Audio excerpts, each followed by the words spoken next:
qué no lo puedo matar? Si de todas maneras vamos a morir. Mary Bell.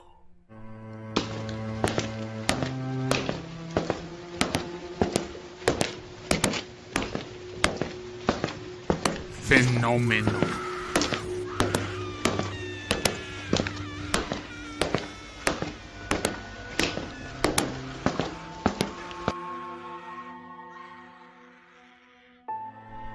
Buenas noches, días o el momento en que nos estén escuchando. Sean todos bienvenidos a Fenómeno. La mente del hombre se ha encontrado envuelta siempre en un misterio. Tanto actos sorprendentes como la relación que un recuerdo nos genera a veces, tan vívida que incluso podemos sentir, percibir olores y nos puede erizar la piel. Pero también, a contrabalance, existen casos en que la mente del humano puede viajar y obsesionarse con un recuerdo, un acto e incluso una persona.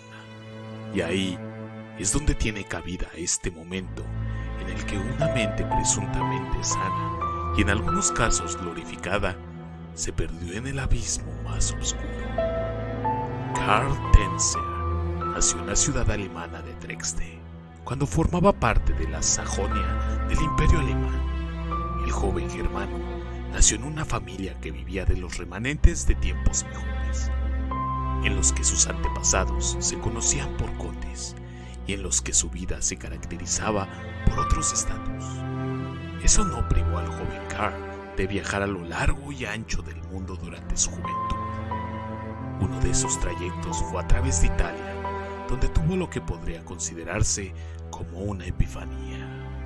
Concretamente, Tanzler se encontraba en la ciudad de Génova, donde tuvo un sueño de lo más peculiar con uno de sus antepasados, la condesa Ana Constantina von Kose, nombre que adoptaría más adelante cuando se trasladó hasta Estados Unidos. En dicho encuentro onírico, su antepasado le reveló algo que no esperaba: la imagen de la mujer que guardaría en su corazón para siempre, una mujer exótica de cabellos negros. Pasaron los años y Texler se marchó en su juventud a Australia, antes de que estallara la Primera Guerra Mundial. Una vez dio comienzo el conflicto, el ejército británico lo descubrió y le llevó hasta un campo de concentración para prisioneros, por su propia seguridad. No obstante, al finalizar la guerra, llevaron al prisionero hasta Holanda para un intercambio con ingleses, y de allí se marchó de vuelta a su casa con su madre, con la que convivió 3 años hasta que contrajo matrimonio con Doris Schaffer. La pareja tuvo 2 hijas, Ayesa Tanzler y la pequeña Clarissa Tanzler, que falleció a los 10 años de difteria. Antes de la tragedia, la familia decidió trasladarse hasta los Estados Unidos de América, donde residió una de las tías maternas de Tanzler.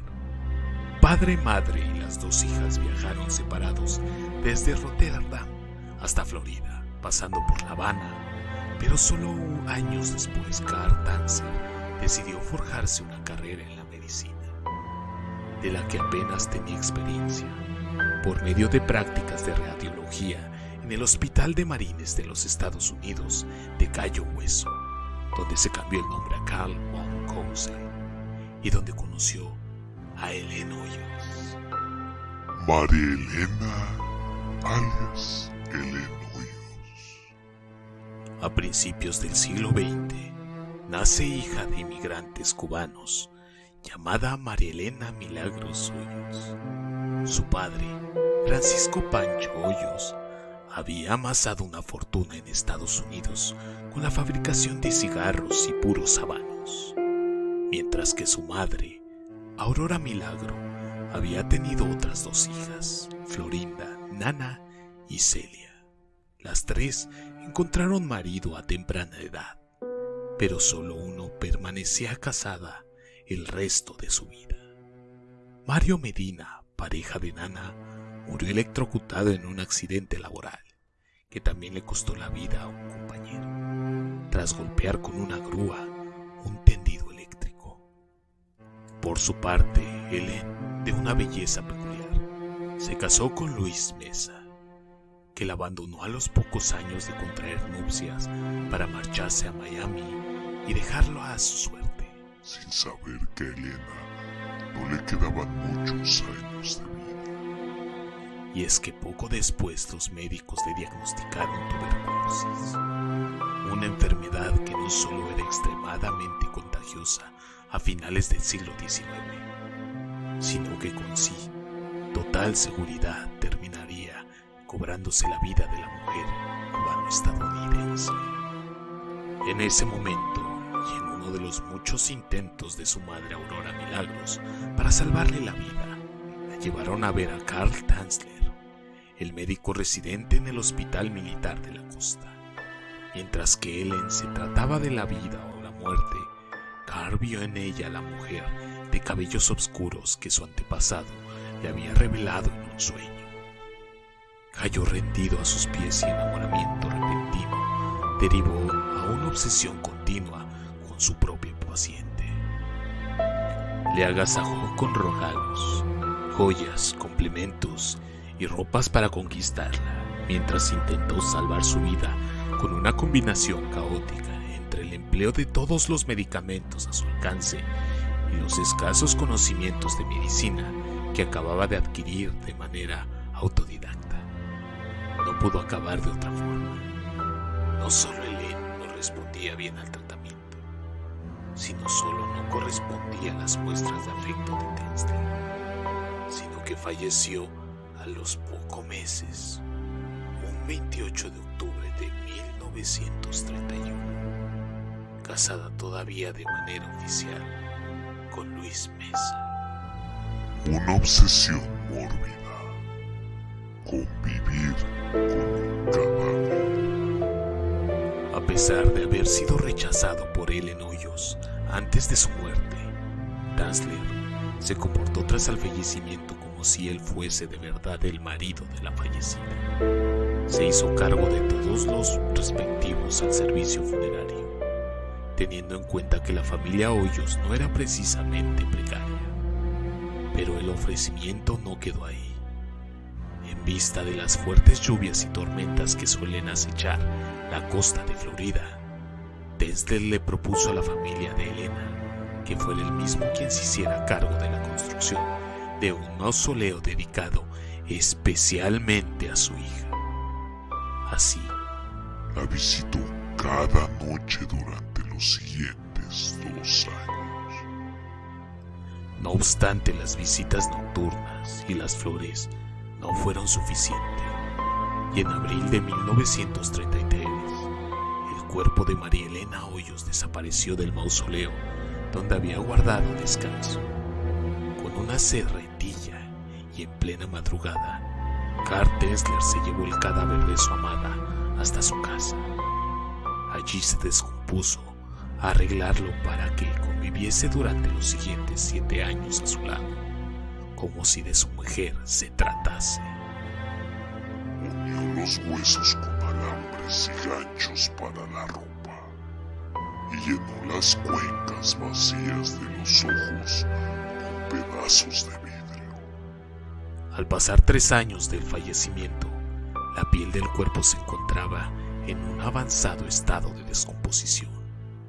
Por ello, el radiólogo alemán la reemplazó con telas de seda, empapando en yeso de París.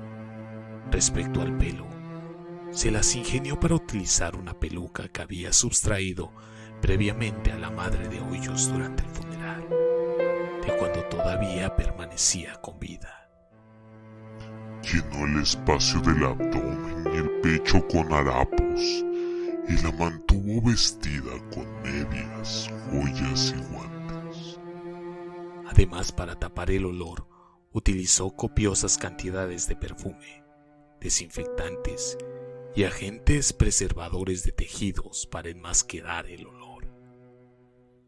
No duró demasiado la artimaña, pues en 1940 un familiar cercano de Helen, su hermana Florinda, que escuchó rumores acerca de que Tanzler era quien había sustraído el cuerpo y que mantenía con él una vida de casados a solas en su residencia.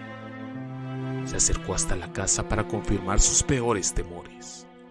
Encontró el cuerpo de su hermana revenando y postrado sobre la cama del radio. La policía detuvo a Carr por los delitos de sustracción de cadáver y profanación de tumbas. Ya había prescrito y el médico quedó en libertad. Carl Tanzler, una figura mediática. Uno de los aspectos más curiosos de la historia de Tanzler fue la repercusión que su caso atrajo durante la década de los 40 del siglo pasado en los Estados Unidos. No tanto por lo horripilante del crimen, ni siquiera por la inexistencia de consecuencias que tuvo para el médico robar durante 7 años el cuerpo de Len Hoyos, sino porque se le comenzó a percibir no como un necrófilo obsesivo, sino como un romántico empedernido. Alguien que iría hasta las últimas consecuencias con tal de vivir una vida junto a la mujer de sus sueños. Dio charlas y se convirtió en un personaje mediático. Tras todo el revuelto del juicio, volvió a Pasco County, en Florida, en 1944. Allí se reencontró con su mujer y una de sus hijas tras el fallecimiento de la otra. Durante los últimos 10 días de su vida, se dedicó a proporcionar su propia autobiografía, en la que cuenta sus años junto al cadáver de Hoyos. Un texto que llegó a publicarse en la revista Fantastic Adventures en 1947. Un misterioso objeto junto al lecho de su muerte. Tanzler murió en Tampa el 23 de julio de 1952, tras años de cuidados de su expareja Doris, con la que había retomado parcialmente la relación en los últimos años de su vida. Pero lo más inquietante es lo que encontraron los agentes de policía junto al cadáver del radiólogo alemán.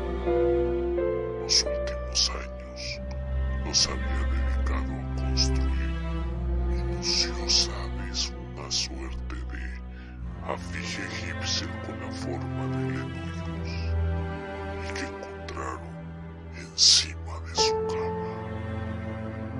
Durante los años del foco mediático de los que disfrutó el alemán, tras la publicación de su historia en el periódico Miami Herald, se especulaba con la posibilidad de que hubiera practicado la necrofilia con el cadáver de Hoyos, o solo lo mantuvo en su casa como una suerte de idolatría. El objeto que encontraron en 1952 era un cilindro metálico envuelto en telas de seda, la misma herramienta con los que los rumores especulaban que Tanzler podría haber conseguido consumar la profanación sexual del cuerpo de Len Hoyos. Ahora los investigadores no solo confirmaban esta teoría, sino que descubrían que las mismas prácticas se habían estado realizando con la estatua con la que Carl había convivido los últimos años de su vida. Cuando uno parte de este plano, existe la total confianza que nuestro cuerpo será orado y sepultado. Sin embargo, estas historias nos refutan lo antes mencionado y nos recuerdan que uno puede ser una víctima incluso después de haber partido. Por el momento me despido, sino antes mencionarles que no olviden en seguirnos y en compartir nuestras redes sociales.